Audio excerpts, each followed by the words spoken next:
தடையா அல்லது விடையா? உப்பு வியாபாரிக்கு மழை பெய்யக்கூடாதுன்னு பிரார்த்தனை இருக்கும். ஆனா நிலத்தை உழுகிற விவசாயிக்கு மழை பெய்யணும் சாமின்னு சொல்லி அவர் ஜெபிப்பார். இன்னைக்கு நம்முடைய வாழ்க்கையில பல வேலைகளில நமக்கு எது நல்லது கெட்டதுன்னு தெரியல. ஆனா கடவுள்கிட்ட நம்ம ஒண்ணு கேட்கணும். என்ன கேட்கணும்னா, ஆண்டவரே உம்முடைய ஆசீர்வாதம் என் மேல மழை மாதிரி இறங்கணும்னு கேட்கணும். ஏன்னா அவர் ஏற்ற காலத்துல நமக்கு மழையை பெய்ய பண்ணுகிறவர். நல்லா கவனிங்க, இன்னைக்கு இந்த மழை இந்த ஷூட்டிங்கை தடுக்கும்னு சொல்லி நான் பார்க்கல. இந்த மழையை ஒரு அங்கமா வைத்து இந்த கொடையை வச்சு இந்த ஷூட்டிங் பண்றேன். ஏன்?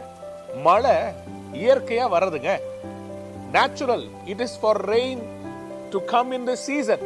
நான் ரெய்னி சீசன்ல போய் இன்னைக்கு நான் ஷூட்டிங் வச்சிருக்கிறேன், மழை வரக்கூடாதுன்னு சொன்னா என்னங்க நியாயம்? அது மாதிரிதான் நம்முடைய வாழ்க்கையில கடவுள் நமக்கு வைத்திருக்கிற பல காரியங்களை நம்ம ஏற்றுக்கொள்ளத்தான் வேணும்.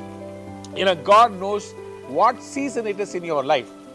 The Bible says, in the right season I will send the rain. லேவியராகமம் 26:4 நான் ஏற்ற காலத்தில் உங்களுக்கு மழையை பெய்ய பண்ணுவேன், பூமி தன் பலனையும் வெளியுள்ள மரங்கள் தங்கள் கனியையும் கொடுக்கும். God has a beautiful promise for you. Today he is going to send you the rain and the ground will yield its crops and the trees their fruit.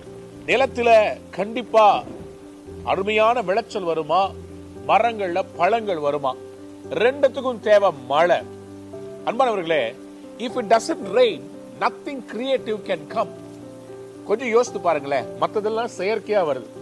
ஆனா இந்த மழை மட்டும் வானத்திலிருந்து கடவுள் இறக்குறார். Every blessing comes from down. ஆனா the blessing that comes from top, மழை வரும்போது தாங்க ஆசீர்வாதமே வரும். உங்களுக்கு ஒரு வியப்பான ஒரு காரியம் சொல்லவா? மனிதனை படைப்பதற்கே கடவுளுக்கு மழை தேவைப்பட்டது. ஏன் அப்படி சொல்றீங்க பாஸ்டர்? அன்பார்ந்த பிள்ளைகளே, உலகத்தை உருவாக்கின ஆண்டவர் ஆதியாகமம் 2:5 சொல்கிறது, மழை இன்னும் பூமியில் பெய்யாதபடியினால் மரம் செடி புல்கள் இன்னும் விளையவில்லையாம். ஆதியாகமம் 2:5 அப்படி எழுதப்பட்டிருக்கிறது. ஆனா 6 சொல்கிறது, streams came up from the earth and watered the whole face of the ground. அதுக்கு பிறகு ஆறுகள் வந்துதான். ஆறுகள் எப்படி வந்துச்சு? கடவுள் மழை அனுப்புறாருங்க. அந்த மழை வந்து குளங்களை எல்லாம் ஆறுகளை நிரப்பின போது அந்த மழையினுடைய தண்ணீர் பூமியை நினைத்தது. அந்த தண்ணீரால அவர் மண்ணை குழைத்து பிசைந்து ஒரு களிமண்ணை உருவாக்கி மனிதனை உருவாக்கினார். Man was created after the rain came. Today God wants to create something in your life. Today God wants to do something creative, something constructive, and he is going to send a blessed rain.